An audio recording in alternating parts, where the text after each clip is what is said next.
Lately, I've felt a weight that I think a lot of people are carrying right now. You've probably felt it too. It's not always tied to one specific event, probably actually lots of events. It's more like a steady heaviness, like an inner turmoil or emotional exhaustion, a sense that the world feels really chaotic and loud and that there isn't any off switch for it. When that weight builds up, I notice how easy it is for my mind to start snowballing. One thought leads to another, and before I realize it, I'm living in a constant low-level state of panic. Not that anyone can see outwardly, but like internally, very tense, always on the edge, always bracing for what's next. So today, I want to share some ways that I protect my peace, not by ignoring what's happening in the world, but by being deliberate about how I engage with it. This isn't about pretending that everything is fine. It's about not letting chaos dictate the condition of my mind or my home. One thing I think we underestimate is how much information we actually take in every single day. We have constant access to news, opinions, reactions, updates,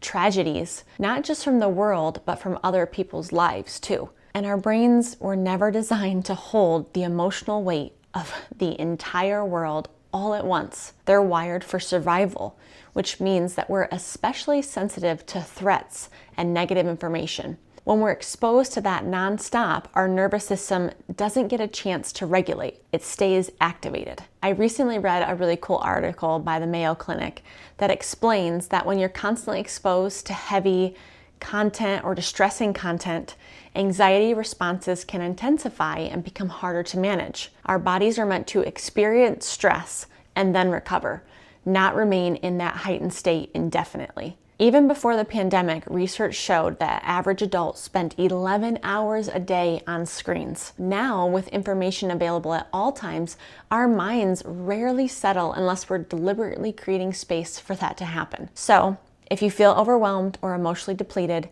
it's not a personal failure or a mom fail. It's a nervous system that hasn't been given room to rest. So the biggest shift that I've made in protecting my peace has been managing my digital environment deliberately. I used to open Instagram whenever I had a spare moment. Without even realizing it, I was letting my mind be saturated with heavy, emotionally charged content all day long. I want to be clear. I am not saying to avoid the world. It is important to be informed, but there's a difference between staying informed and staying flooded with constant information. We are not meant to check, recheck, refresh, and absorb an uninterrupted stream of distressing information. You can't process the whole world, and trying will only leave you emotionally depleted and feeling helpless. There's also a strong pressure right now to always have an opinion about everything, to comment, to post, to explain where you stand. That is peer pressure. You don't need to be loud to be faithful. Being deliberate about what you engage with is not avoidance, it's wisdom. Social media platforms are built on attention. That's their currency. They show content designed to provoke strong emotional reactions because that keeps you engaged longer. So we have to take responsibility for what we allow into our minds, especially as mothers. So here are a few things that I've done. I unfollowed political and news-related accounts that consistently produce intense emotional reactions in me, not because I don't care, but because the delivery left me anxious and depleted. I stopped doom scrolling random accounts that present themselves as authorities but are really just offering interpretations on the news meant to stir up emotions. Instead, I choose one trusted email newsletter that I read once a week. It summarizes important stories and includes a short prayer alongside each topic. That rhythm works for me, and I'll link it below if you're interested. I also limit my social media use. Instagram is the only platform I use, and I spend about 7 minutes a day on it, usually after the boys go to bed. I use a tool called The Brick to add friction to my screen time. It's a little gray device, and you can find it on thebrick.com. I'll also include a link. Since using it, the habit of constantly reaching for my phone has faded. Sometimes I even forget to check Instagram. It's not a restriction, it is a protection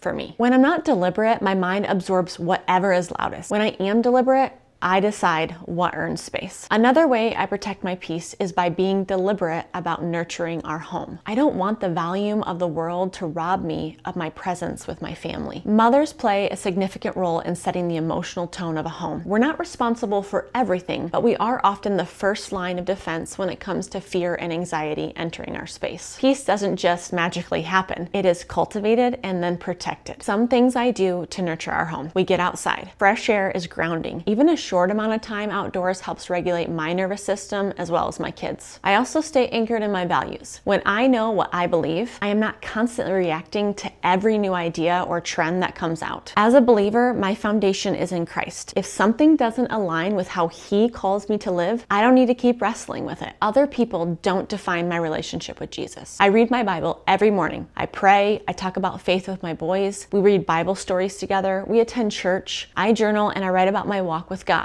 These deliberate rhythms anchor me when everything else feels unstable. Another deliberate choice that I make to protect my peace is giving. When the world feels overwhelming, it's easy to freeze because we can focus on how little we can do. But action, even small action, shifts something internally in you. I love sending small care packages to friends going through hard seasons, or even friends who are not going through hard seasons. Cooking a meal for a postpartum mom and dropping it off without any expectations of coming in or having a chat. Gifting a devotional that helped me to someone who maybe is struggling or that I think might benefit from it, or even volunteering in my children's ministry at church. These are all really simple ways to give that can make you feel really good. Loving your neighbor doesn't require big gestures. It just requires willingness on your part. Doing something like giving breaks the cycle of feeling helpless. And on that note, the most important is loving your neighbor starts at home. We were created for community, and the closest form of that is our family right here. When I focus on being a present, grounded mom,